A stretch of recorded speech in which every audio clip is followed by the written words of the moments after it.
Besides demand, what are the fundamentals driving the price of Bitcoin?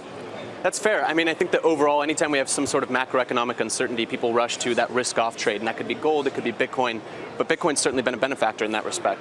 I think that transaction value is another important metric out there of how much value is flowing over the network on a daily basis. How much are people trusting the network with how many billions of dollars?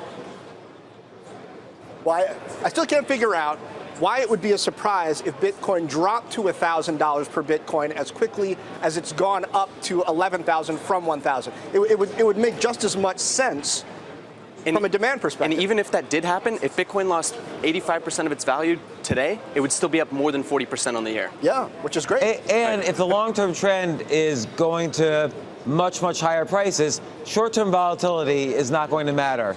It's the long-term trend here that's important. The fact that it does solve huge fundamental problems like, infinite minting, forgery, double spending, privacy. There's many problems that Bitcoin solves on a fundamental level that investors and governments are going to need.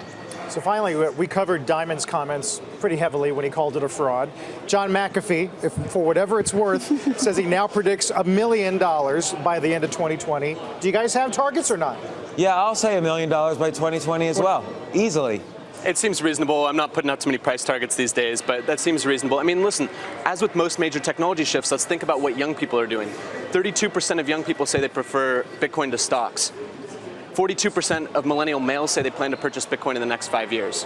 We're barely in the first inning right now. And let's just say there's 15 million millionaires around the world.